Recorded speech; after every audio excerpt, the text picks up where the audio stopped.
మీకుండే ఎటువంటి గ్రహ బాధలైనా గృహ బాధలైనా శాశ్వత పరిష్కారం కోసం సంప్రదించండి శ్రీనివాస జ్యోతిషాలయ. సార్ నమస్తే. నమస్తే అండి. మహేష్ బాబు రాజమౌళి సినిమాకి సంబంధించి ఒక కొత్త వార్త అప్పుడు బయటకు వచ్చింది. ఏంటంటే ఇది 120 దేశాల్లోనే రిలీజ్ చేసేలాగా మొత్తానికి ఇక భారీ ప్లానింగ్ అయితే వెనకాల జరుగుతుందని కెన్యా దేశంతో అక్కడ మంత్రులతో అది మీట్ అయిన విజువల్స్ అయ్యి బయటకు వచ్చినాయి ఫోటోలు. ఇది జక్కన ప్లాన్ ఎలా ఉండబోతుంది, ఈ సినిమా ఏ రేంజ్లో ఉండబోతుంది అంటే ఏం చెప్తారు? అంటే ఇది గ్లోబల్ మార్కెట్లోకి తన్ని తాను ప్రవేశింపజేసుకోవడం కోసం చేస్తున్న ప్రయత్నం అనేది మొదటే చెప్పుకున్నారు వాళ్ళు. అవును. అయితే ఇప్పటి వరకు తెలుగు సినిమా అనేది ఉమ్, లోకల్ లాంగ్వేజెస్లో అంటే భారతదేశంలో ఉన్న భాషల్లోకి అనువాదం జరగటం, ఉమ్, ఇదే బయట దేశాల్లో ప్రమోట్ అవటము ఇలా జరుగుతోంది. కానీ ఈ సినిమాకి సంబంధించి ఉమ్, ప్రపంచ భాషల్లోకి కూడా తీసుకెళ్లేటువంటి ప్రయత్నం జరుగుతోంది. ఉమ్, అందుకే 120 దేశాల్లో విడుదలలు ఇవన్నీ మాటలు ఎందుకు వస్తున్నాయంటే ఉమ్, అలా ఊరికే రాదు. ఉమ్, ఇప్పుడు ఫ్రాన్స్లో ఫ్రెంచ్లో అనువాదం జరిగితే తప్ప అక్కడ జనాలు ఉమ్, అంటే ఎక్కడికక్కడ లోకల్ మార్కెట్లు. ఉమ్, ఇప్పుడు ఎలాగైతే ఇంగ్లీషు సినిమాలు హాలీవుడ్ సినిమాలు ఉమ్, మనకి తెలుగు భాషలోకి ఉమ్, డబ్ అయిపోయి ఏంటి అలా చిరంజీవి అనుకుంటున్నావా నువ్వు ఆ, లాంటి డైలాగులు విన్నాం మనం. అవును, వెరైటీగా ఉంటాయి డబ్బింగ్. లోకల్స్ ని కనెక్ట్ చేసుకోవడానికి అవును.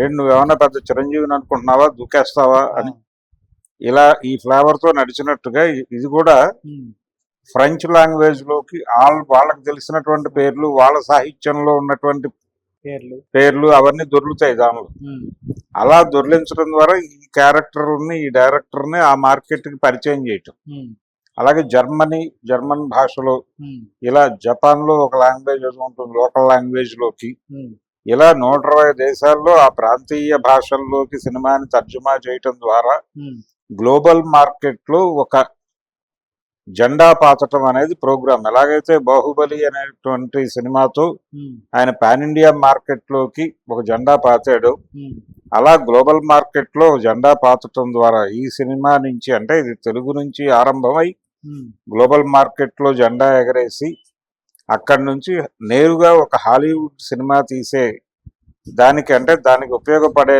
లెవెల్కి మార్కెటింగ్ నెట్వర్క్ ఉంది, రాజమౌళికి ఒక మార్కెట్ ఉంది ఉమ్, అనేది క్రియేట్ అయిపోతే ఆ తర్వాత ఆయన స్ట్రైట్ గా ఒక హాలీవుడ్ సినిమా చేయాలనేది ప్లాన్. ఉమ్, ఆ ప్లాన్ కి అనుగుణంగానే ఈ గ్లోబల్ మార్కెట్ ను కొల్లగొట్టడం కోసం ఉమ్, గ్లోబల్ సినిమాగా దీన్ని రిలీజ్ చేయబోతున్నారు అనేది మొదటి నుంచి అనుకుంటున్న విషయమే. ఉమ్, నెమ్మదిగా దానికి నిర్ధారణలుగా ఈ మాటలన్నీ బయటకు వస్తున్నాయి. ఉమ్, అది ప్రపంచంలో రకరకాల ప్రాంతాల్లో షూట్ జరగచ్చు, ఆయా ప్రాంతాలకు చెందినటువంటి ఉమ్, ఆర్టిస్టులను కూడా ఇన్వాల్వ్ చేస్తే చేయవచ్చు, ఉమ్, ఇలా రకరకాలుగా జరుగుతుంది. అది అంటే సినిమా షేప్ మారిపోయింది. ఉమ్, ఆ మారిన ప్రతి మలుపులోనూ రాజమౌళి ఉన్నాడు. అంటే తను ఈ లెవెల్ ప్రాజెక్టులు భుజానేసుకుని చేయగలడు అనే కాన్ఫిడెన్స్ ఇవ్వటం కోసం ఆయన మగధీర అనే సినిమా తీశాడు ఆ రోజుల్లో. ఉమ్, ఈ రేంజ్ సబ్జెక్టులు తను హ్యాండిల్ చేయగలడు అనే కాన్ఫిడెన్స్ ఇండస్ట్రీకి ఇవ్వడం ద్వారా బాహుబలికి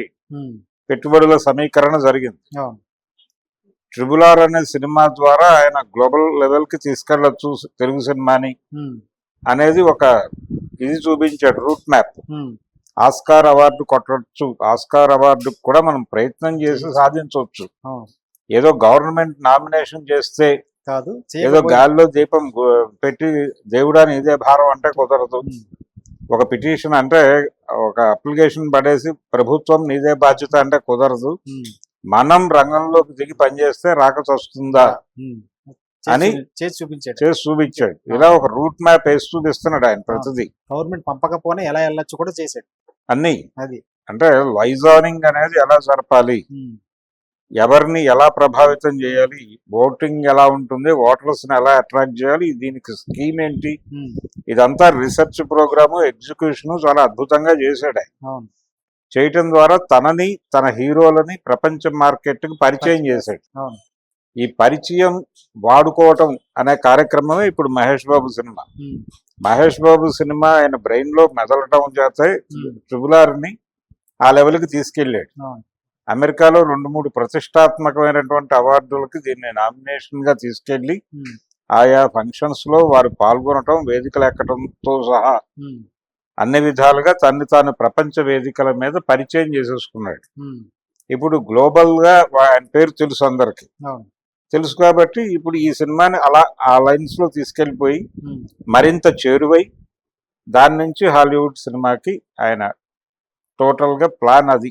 ఉమ్, ఆ దిశగా ఆయన ప్రయాణం, ఆ ప్రయాణానికి దోహదపడే సినిమాగా మహేష్ బాబు గారి సినిమా ఉంటుంది. మహేష్ బాబు గారి తండ్రి గారు ఆల్రెడీ ఇంగ్లీష్ మార్కెట్ లోకి ఒక ప్రయోగం చేశాడు కృష్ణ గారు ఆ రోజుల్లో. మోసగాళ్ళకి మోసగాడు. మోసగాళ్ళకు మోసగాడు ట్రెజర్ హంట్ అనే పేరుతో దాన్ని ఇంగ్లీష్ లో డబ్ చేసి ఉమ్, రాండార్ గై అనేటువంటి ఒక హిందూ రిపోర్టర్తో హిందూలో పనిచేసేటువంటి ఒక ఆయన మాడభూషి రంగదొరై ఆయన అసలు పేరు. ఉమ్, రాండార్ గై అనే పేరుతో ఆయన వ్యాసాలు రాసేవాడు. బ్లాస్ట్ ఫ్రమ్ ది పాస్ట్ అనే టైటిల్ తో రాసేవాడు ఆయన. ఉమ్, ఆయనతో డైలాగులు రాయించి వాటిని ఒకసారి హాలీవుడ్ పంపించి ఉమ్, అక్కడ కరెక్షన్స్ చేయించుకుని ఉమ్, ఆ తర్వాత ఇక్కడ డబ్ చేసి దాన్ని పంపించి అక్కడ కొన్ని దేశాల్లో ఆడింది, కొంత డబ్బులు తెచ్చింది. ఉమ్, అలా మొదటిసారిగా గ్లోబల్ మార్కెట్ ఓపెన్ చేసిన ఘనత ఉమ్, కృష్ణ గారికి దక్కింది. ఇప్పుడు ఆయన కుమారుడు స్ట్రైట్ అవే గ్లోబల్ మార్కెట్ లో సినిమాని చేయబోతున్నాడు అనేది ఒక విశేషం. ఇది కృష్ణ గారి అభిమానులు సెలబ్రేట్ చేసుకునే వ్యవహారం కూడా. ఉమ్, అలా ఈ సినిమాకి సంబంధించి వచ్చినటువంటి అప్డేటు అంటే ఇది ఏ రేంజ్ లో ఉండబోతోంది అనే దాని మీద ఒక ఎక్స్పెక్టేషన్ క్రియేట్ అయితే వెయిట్ చేయడానికి ప్రిపేర్ అవుతారు. ఉమ్, అవును. అది ఎప్పుడు రిలీజ్ అవుతుంది అనే దానిలో ఎవరికి క్లారిటీ లేవు, 27 కావచ్చు. ఎవరు అంచనాలు లేవు. 27 కావచ్చు, 28 కావచ్చు. ఉమ్, అది ఎప్పుడు రిలీజ్ అయినా చూడటానికి సిద్ధపడతారు ఇలాంటి వార్తలు సర్క్యులేషన్ లో ఉంటే. అవును. అలా ఆ సినిమాకు సంబంధించిన ఎదురు చూపుల్లో ప్రపంచాన్ని ఉంచడం కోసం ఒక అప్డేట్ గా దీన్ని ఉమ్.